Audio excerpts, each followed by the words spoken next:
ಅಮಾಯಕರ ಹತ್ಯೆ ಆಗ್ತಾ ಇರೋದನ್ನು ಭಾಳಷ್ಟು ಕಡೆಗೆ ನಾವು ನೋಡ್ತಾ ಇದ್ದೇವೆ. ಅದನ್ನು ನಾವು ತೀವ್ರವಾಗಿ ಈ ಸಂದರ್ಭದಲ್ಲಿ ಖಂಡಿಸಲಿಕ್ಕೆ ಇಚ್ಛೆ ಪಡ್ತೇವೆ.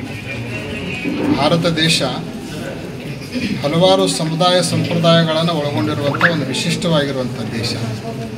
ಇಲ್ಲ ಎಲ್ಲ ಸಂಪ್ರದಾಯಗಳು, ಎಲ್ಲ ಮತ ಕುಲ ಬಾಂಧವರು ಸ್ವಧರ್ಮ ನಿಷ್ಠೆ, ಪರಧರ್ಮ ಸಹಿಷ್ಣುತೆಯನ್ನು ಪರಿಪಾಲನೆ ಮಾಡ್ಕೊಂಡು ಬರಬೇಕಾಗಿರುವಂಥದ್ದು ದೇಶದ ಕಡ್ಡಾಯದ ನಿಯಮ.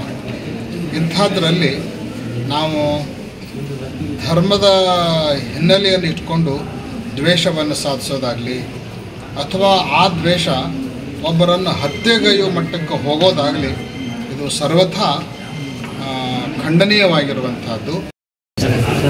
ಸರ್ಕಾರ ರಚನೆಯಾಗುವ ಸಂದರ್ಭದಲ್ಲಿ ಏನು ಒಡಂಬಡಿಕೆಗಳಾಗಿದ್ದಾವೋ ಅನ್ನೋದ್ರ ಬಗ್ಗೆ ನಮಗೆ ಮಾಹಿತಿ ಇಲ್ಲ.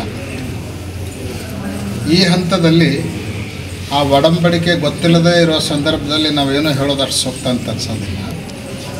ಒಂದು ವೇಳೆ ಒಡಂಬಡಿಕೆ ಆಗಿದ್ದೇ ಸರಿಯಿತ್ತು ಅಂದರೆ ಆ ಒಡಂಬಡಿಕೆಗೆ ಅನುಗುಣವಾಗಿ ಪಕ್ಷದ ಹೈಕಮಾಂಡ್ ಅದನ್ನು ನೆರವೇರಿಸಬೇಕು ಅಂತ ಮಾತ್ರ ಈ ಸಂದರ್ಭದಲ್ಲಿ ನಾವು ಹೇಳಲಿಕ್ಕೆ ಬಯಸ್ತೀವಿ. ಇವತ್ತು ಡಿ ಕೆ ಶಿವಕುಮಾರ್ ಅವರಾಗಲಿ, ಸಿದ್ದರಾಮಯ್ಯನವರಾಗಲಿ ಉತ್ಸದ್ಯ ರಾಜಕಾರಣಿಗಳು, ಸಾಕಷ್ಟು ಅನುಭವವನ್ನು ಹೊಂದಿರುವಂಥವರು. ಕುರ್ಚಿಗಾಗಿ ಕಿತ್ತಾಟ, ಜಗಳ, ಸಮಸ್ಯೆ ಅನ್ನೋದನ್ನು ಮಾಡೋದಕ್ಕಿಂತಲೂ ರಾಜ್ಯದ ಅಭಿವೃದ್ಧಿಯನ್ನು ಮಾಡೋದರಿಂದ ಯಾವ ರೀತಿ ಮಾಡಬೇಕು ಅನ್ನೋದ್ರ ಕಡೆಗೆ ಎಲ್ಲ ರಾಜಕೀಯ ಮುಖಂಡರು ಹೆಚ್ಚಿನ ಗಮನ ಕೊಡಬೇಕು ಅಂತ ನಾವು ಈ ಸಂದರ್ಭ